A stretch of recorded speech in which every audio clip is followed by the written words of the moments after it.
Salve, salve nação viajeira! Estamos aqui para mais um vídeo especial. Logo depois da nossa venda aí do alemão aqui na Bulgária, resolvemos fazer um vídeo comparativo entre os nossos dois carros da nossa viagem de volta ao mundo. O Monstro, o Land Rover Defender, que usamos para atravessar toda a América, e o alemão, o Citroën Berlingo, que usamos para viajar aqui pela Europa. É claro que são carros muito diferentes e fica difícil comparar os dois, afinal, até mesmo as categorias em que eles são enquadrados são diferentes. O Monstro era um 4x4, um carro destinado aí à aventura, trilhas, e o alemão era um carro de trabalho, um carro de carga. 4x2, enfim, muitas diferenças, mas ainda assim a gente resolveu listar quais foram os pontos positivos e os pontos negativos de cada um deles. Bom, o primeiro ponto que a gente estabeleceu é justamente o que a Mari falou, 4x4 e a altura.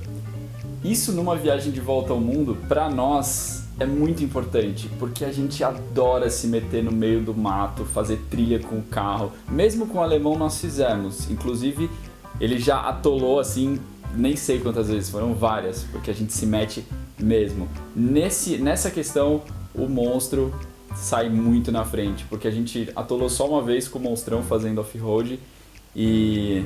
nossa, a gente se meteu muito, cara. E com o alemão a gente sempre ficava meio receoso se botava ou não o carro em tal lugar, na terra, na lama, na areia. Com o Monstro não tinha tempo ruim. Qualquer lugar ele entrava numa boa. Nesse ponto, o Monstrão leva melhor de longe. Ponto pro Monstro. Bom, o segundo ponto que a gente vai comparar é muito importante, principalmente para dois viajantes pão duro como a gente. O consumo de combustível. Se você já viu o nosso vídeo falando sobre os gastos no primeiro ano da nossa viagem, você deve saber que o nosso principal gasto é com o combustível. Pesa diretamente aí no bolso e no orçamento da viagem se o carro é ou não beberrão. E nesse sentido, o alemão ganhou de longe. Enquanto o Monstro fazia uma média entre 8 e 10 km por litro de diesel, o alemão fazia entre 16 e 18. Então, quase o dobro aí do Monstro. Dessa vez, o alemão ficou na frente. O terceiro item ficou para a manutenção do carro. Tanto antes de partir quanto no caminho, durante a viagem, nós investimos muito no Monstrão, no nosso Land Rover Defender, em manutenção, né, na mecânica. Saiu cara a brincadeira da manutenção do Monstro. Quanto ao alemão, não fizemos nada praticamente, a não ser uma troca de óleo, troca das pastilhas de freio das rodas da frente e da bateria. Isso não nos custou nada praticamente em relação ao Monstrão, que custou muito mais para nós em manutenção. Então, nesse ponto, o alemão sai na frente de novo. Bom, o quarto item que a gente vai comparar é a velocidade, agilidade e potência do carro. Novamente aqui, a diferença entre os carros vai influenciar bastante esse ponto, porque o Monstro, por ser um Defender, ele é 4x4 em tempo integral. Ou seja, você não desliga o 4x4, ele está sempre rodando com tração nas quatro rodas. Isso faz com que seja um carro bem lento e pesado para dirigir. Nesse ponto, nas estradas, a velocidade do Monstro era bem baixa. No caso do alemão, um carro comum tem velocidade e agilidade aí para rodar normalmente. Então, se você quer chegar um pouco mais rápido, o alemão leva melhor. Mas se você quiser chegar em qualquer lugar, o Monstrão leva melhor. E a gente mantinha uma velocidade com o Monstro de no máximo 90 por hora. E com o alemão de 100, 110. Tá? Então, com certeza, o alemão vai muito mais rápido aí. Creio que nesse sentido o alemão ficou na frente. Mas eu acho que nesse ponto a gente pode considerar que eles empataram. Porque, por exemplo, nas estradas de terra, o o Monstro levava melhor. Exatamente. E a gente pegou muita estrada de terra, tanto na Europa quanto na América. Então, se for comparar, na estrada de terra, no off-road, o Monstro leva melhor. Na estrada asfaltada, o alemão leva melhor. Então, empatou. O quinto item que a gente colocou aqui é a egrégora, a família, né? O grupo pelo qual esse carro pertence. O Citroën Berlingo não tem aí uma família muito forte, né? A gente até buscou uns grupos de Citroën Berlingo, assim, mas não é um carro assim que, né? Desperta grandes paixões. Exato, pelas multidões. Já o Land Rover Defender é uma febre mundial, está no DNA da aventura. Então, todos os países do mundo possuem uma egrégora, um grupo muito forte de landeiros. Então, e a gente já foi muito ajudado por eles, já foi acolhido, enfim, viajamos juntos. É uma família muito forte, nós amamos a família Land Rover do Brasil, principalmente da América Latina. Então, nesse ponto, o Monstrão ganha de longe. O sexto ponto que a gente acha legal comparar é a beleza e o estilo do carro. Bom, acho que nesse ponto não tem nem muito o que discutir, né? Digamos assim que o alemão era feinho. Que ele não nos ouça, claro. Mas ele era feinho, né? Enfim, a gente não se preocupou muito com isso na hora de construir o nosso segundo motorhome, mas o Monstro foi escolhido basicamente por isso. O Plácido se apaixonou aí pelo Defender, por aquela imagem de um carro de aventura robusto, forte e cheio de histórias para contar. Então, com certeza, o Defender levou aí a melhor. A minha opinião, é o carro mais bonito que existe. Só que uma pequena desvantagem aí nesse ponto, e que o alemão, vamos dizer assim, ganhou, é que ele era muito mais discreto. Então, para você viajar com o Monstro, você sempre chama a atenção. Com o alemão, você passa despercebido. Tem pontos positivos e negativos nas duas situações. Aí você vai considerar aquela que você quer para você. Mas com certeza o Monstro levou a melhor nessa. O nosso sétimo item vai para configuração interna e conforto. Bom, o alemão nós fizemos de uma forma rápida, simples e barata. Quanto ao Monstro, nós levamos mais tempo, namoramos mais, buscamos mais alternativas, colocamos mais coisas. Então, era mais confortável no Monstro, né? Nesse sentido, o Monstro ganhou mais uma vez. Ele era mais confortável, tinha a barraca de teto que era super espaçosa, a gente tinha sleeping bag, a gente tinha lençol elétrico, térmico, né, que esquentava quando você deitava. Ou seja, era muito mais confortável e muito mais elaborado o Monstrão. Só que, ao mesmo tempo, o conforto que a gente tinha estava diretamente ligado ao quanto a gente investiu. Então, nesse caso, eu acho que os dois empatam, porque o espaço interno do carro era suficiente nos dois, só que em um a gente colocou bastante dinheiro, consequentemente a gente tinha mais conforto. O outro a gente não investiu tanto assim, consequentemente era um pouco mais porcaria. O oitavo item é justamente falando sobre esse custo.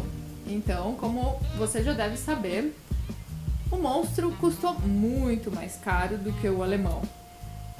Um pouco pela nossa falta de experiência, por a gente achar que precisava de muita coisa que a gente acabou colocando e não usou.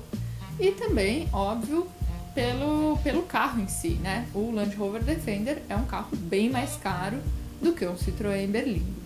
Então, a gente gastou muito mais no Defender do que no Berlingo. Se você quiser conhecer um pouco os custos de cada um deles, é só ir lá nos nossos vídeos a respeito da parte financeira da nossa viagem. E mesmo durante a viagem, os custos das peças, por exemplo, o do Citroën Berlingo é muito mais barato do que o do Land Rover Defender. E até para você achar as peças, né, no Citroën Berlingo é mais fácil do que no Defender. Então, levando em consideração tudo isso, o alemão ganhou nessa. O nono item que nós levantamos aqui, e o último, é a dirigibilidade. Para mim, não faz diferença nenhuma quanto à facilidade de dirigir os dois carros. Eu até gosto mais do Monstro pelo fato de ter a reduzida, que você consegue ter muito mais torque e confiança no carro em diversos momentos no off-road, tá? Mas para Mari a conversa era um pouquinho diferente. Sim, o Defender é um carro mais bruto e mais pesado, então ele exige um pouco mais de esforço na hora de dirigir. A embreagem é dura, o freio de mão é duro. É um carro que exige um pouco mais aí de experiência como piloto. Então, para mim, o alemão ganhou disparado nessa categoria, porque é um carro leve, é um carro comum, fácil, não tem manha, não tem jeitinho, não precisa saber nada, é só ligar e dirigir. A Mari precisava tirar o freio de mão com as duas mãos, cara. Eu não conseguia tirar com uma mão só. Então, quando o carro tava, por exemplo, estacionado numa ladeirona, assim, era o terror, cara. Nossa, era muito engraçado, velho.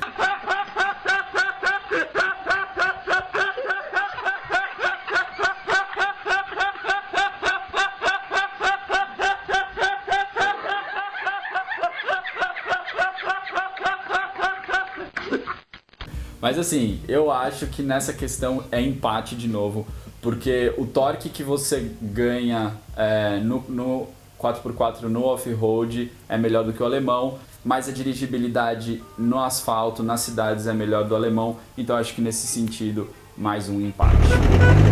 São carros um pouco difíceis de serem comparados, né? Chegamos à conclusão, e o veredito é que empatou. Juro, foram os números, tá? A gente não sabotou pra falar, qual é o filho, não tem filho preferido, né? Não, os números... A gente nem fez a conta antes. Pois é, a gente nem fez as contas antes, a gente fez agora que a gente passou nesse corte aí que rolou agora, a gente fez as contas aqui rapidinho e empatou, né? E, bom, é isso, cara, os números não mentem, meu, não há carro melhor, né, nessa comparação dúbia. Eu acho que acabou acontecendo esse empate porque aqui na dupla rola uma discussão também. O Monstro é o preferido do Plá e o alemão é o meu preferido. Então fica difícil aí tomar uma decisão em prol de um ou de outro, porque cada um prefere um. Então é isso, então cada um prefere um, os números não mentem, acabou empatando, esse é o veredito final. E é isso aí, galera, esse foi o nosso vídeo comparativo dos dois carros que a gente usou dentro da nossa expedição pelo mundo, pela essa viagem maluca aí que nós estamos. Os dois moram no nosso coração. Então, a gente ama o Monstro, a gente ama o alemão. Sim, a partir do próximo vídeo tem aí o começo da nossa nova temporada, a quarta temporada da nossa viagem pelo mundo. De mochila pelo Oriente Médio. Isso aí, então continue aí conosco nessa aventura muito louca. Daqui a alguns vídeos pra frente nós teremos aí o Livre Partida Responde. Muita gente pergunta um monte de coisa. Então se você tiver qualquer dúvida, escreve aqui nos comentários. Qualquer pergunta, faça aí uma pergunta que você tenha, que você queira que a gente responda, porque a gente vai ter um vídeo especial respondendo a sua pergunta, tá? Então a gente não vai, a partir desse vídeo a gente não vai mais responder perguntas nos comentários, a gente vai responder os comentários e tal, como a gente sempre faz, mas não vai responder a pergunta que você fazer, porque a gente vai fazer um vídeo especial do Livre Partida Responde, tá? Então deixa a sua pergunta aqui embaixo, que mais pra frente, alguns vídeos aí no futuro, vamos fazer esse Livre Partida Responde, onde a gente vai fazer um apanhado aí das melhores perguntas, das perguntas que a gente acha mais interessante para responder, tá certo? Então, ficamos por aqui, galera. Curtiu o vídeo? Deixa o like, compartilha aí com a galera para fazer a nação viajeira crescer cada vez mais. Assista o próximo vídeo, os vídeos anteriores, e é isso aí. Bora viajar junto.